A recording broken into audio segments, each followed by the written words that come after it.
guys, welcome to another episode of Clues, Cues and Reviews. I'm finally getting around to do World Trigger. Apologies about the delay, there's been a lot of things going on. Like I said in my last video, this is something that will probably affect me for the next couple of days. There's a lot of different changes going on in life, and with early releases, late releases and some crazy early releases, it's thrown the schedule into a loop. But just to give you a rundown, I will be doing World Trigger today. I was hoping to do Fairy Tale, but with the unfortunate news that it looks like it's going to end or go in hiatus for a bit, I'm going to scrap that for the time being till we get up there, although the episode was actually pretty good, but kind of drawn out. Anyway, that's beside the point. So, World Trigger today. Normally I would do One Piece and Dragon Ball, but Dragon Ball, when the Raw was really being watched, I didn't really enjoy it too much, but it plays a role in the next episode, so I'm hoping to do next week kind of a 2-in-1 with the Dragon Ball. The One Piece I'll still be doing, so I'll be doing that once this video is dropped. And the Nanatsu no Taizai and the Fairy Tale will all be done on Monday, and then there'll be a schedule. So to give you a bit of a rundown of the schedule, how it's going to look, Nanatsu no Taizai, 7 Deadly Sins, and Fairy Tale is going to be on Monday. Black Clover hopefully on a Tuesday, leaving the rest blank for anything else. Wednesday is more than likely going to be a Hinamara Zuma / NN no Shubutai. So the releases of NN no Shubutai will be done on a Wednesday. Thursday is normally for Bleach and One Piece. In this case, it will just be Bleach this week. This week because there's no One Piece. Friday is normally everything else. So normally I leave that blank. But if World Trigger comes out on Friday and My Hero Academia comes out on Friday, that's when I'll be doing it. Once I start catching up with the other projects I'm looking to do, for example Haikyuu and Shogeki no Shoma, that's when they're going to be done, and then World Trigger and My Hero Academia is going to be put down on the Saturday. With Fairy Tail ending, that would normally be on the Saturday, and then the Sunday is going to be for the anime, which is going to be One Piece, Dragon Ball and My Hero Academia when it comes out. So a bit of a rundown on my schedule. Like I said, at some point I will put it on my Twitter and on my channel at some point, but without further ado, let's get into this World Trigger review, because that's why you're here really, aren't you? See you in a bit. So the chapter in itself was an info dump, but it wasn't very a coherent info dump, if you know what I mean. So to explain, for me a good info dump is one setting and everything we need to know, and then set up for everything else. With this chapter there'll be little bits and pieces in three, 4 different settings. For example, there's a whole conversation in the base, and there's a whole conversation outside the base where the battlefield was, and then it goes on to the rank teams.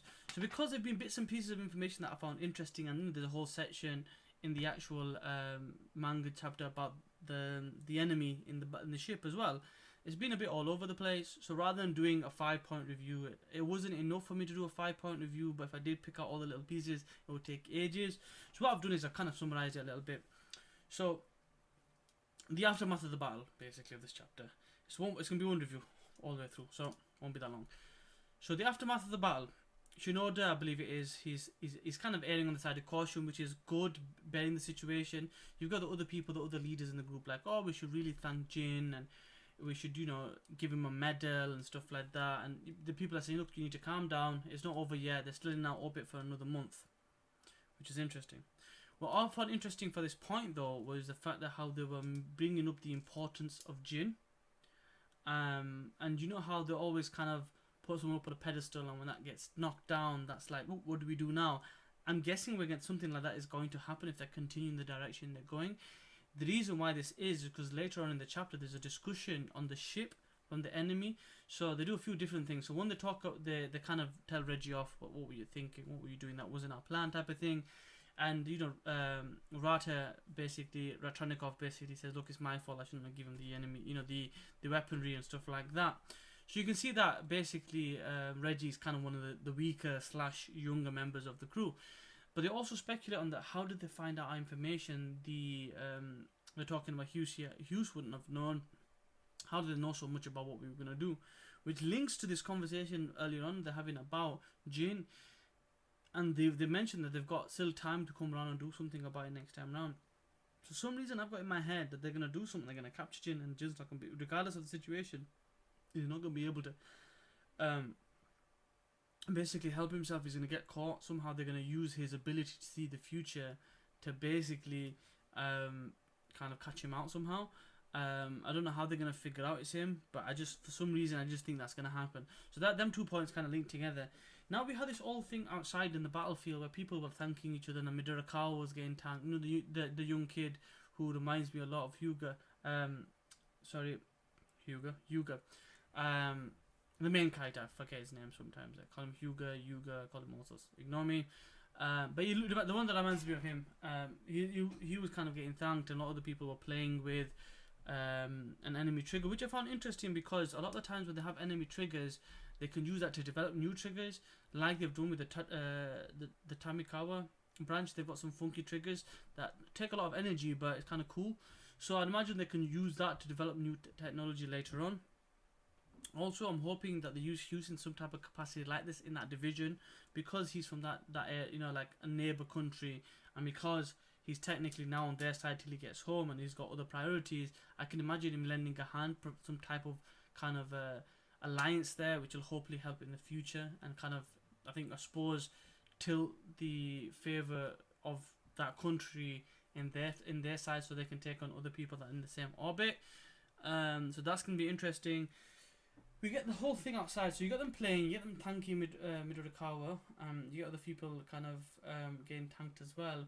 But you get this whole thing where, oh, why did you help Jane? Why were you on their side? And it's kind of like, you see that although when shit hits the fan and they have to work together, they will do that. Once it's over, it pretty much go back to normal. And there's always that you could say hatred or unlikely friendship situation where they don't seem to meet eye to eye, so to speak.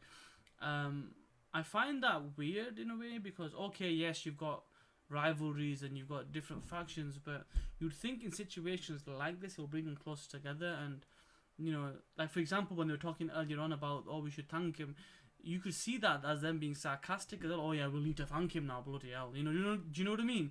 It kind of comes off a bit sarcastic and, oh, what a burden, we owe him one type of thing.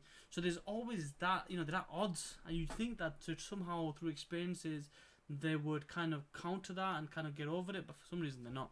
Anyway, moving on. After all this is out the way, the last piece of the puzzle is really the ranked battles. And for the most part, you've got some interesting commentators, and they've got an interesting point of view. But it really is, for the most of that part, the actual chapter is a breakdown of what's happened so far and the teams, where they come from, who's interesting, who not. They do an interesting breakdown of the team being, Tamakoma branch team, which is the main character's team, and they explain that if you take the main character out of the way, you basically have a team that's not really able to score. I'm hoping that after this analysis, the team can show them, you know what, we can score. We have been training. We're going to show you we can do something well, and go get to on them and show them what they can do. And as that happens, then right at the end, you get to see Jin and Hughes arrive. So how this is going to affect the whole audience, how that's going to affect what's going to happen next, I don't know. I had a conversation with one of my commenters, I don't mention him here, and we were kind of debating about what do you think is going to happen next, and what do you think Hughes' role is going to be. I'm interested to see what's going to happen with this one, but what do you think about this? So what are your thoughts? As an audience, the people that watch this video, it's a short video, kind of a summary more than anything, a few thoughts here and there. What do you think is going to happen with Hughes? What do you think is going to happen with the situation with the enemy, so the enemy that's coming in now and the previous enemy? Hughes needs to get back home. Will he be able to get back home, or is this going to be part of the longer story plot rather than a shorter one? We'll have to wait and see. I'm excited to finally get back to some ranked battles. That's part of what I actually really enjoy, and I want to get this team to get to rank A as soon as possible. How they're going to do that, I don't know. I hope the other team can make up for it, because that sniper we have on that team, she's got immense potential with the amount of Tryon she's got inside her, the amount of chi energy, I guess. So using that somehow would be amazing. I know she doesn't really want to attack people, but there should be a way around it, I guess. And we try to figure out that. Glasses gun, again, someone I would really want him to do well, because he really tries. He tries hard. He's meant to be the leader, and I really want him to shine, I guess. So we'll have to wait and see what happens. It's a 6 out of 10 for me. I'm not gonna say I was blown away by the chapter, but I'm not going to say I hated the chapter either. I actually like the chapter purely because I'm a fan of the show, and it sets up future things. Interesting points all the way around. Like I said about the Jin situation, there's still a month to go. Can there be another attack? We don't know. what's going to happen with Hughes and what's going to happen with his rank battle. We're going to have to wait and see. That's all for me today, guys. Hope you enjoyed the video. Give me a thumbs up if you liked it. Let me know in the comment section below if you enjoyed something or any points that I mentioned that kind of triggers a thought for yourself. And if you haven't already, please subscribe. Although this is completely late and I do apologize, in the future it will be on time, and like I said, I will have a schedule. That's all for me today, guys. Peace.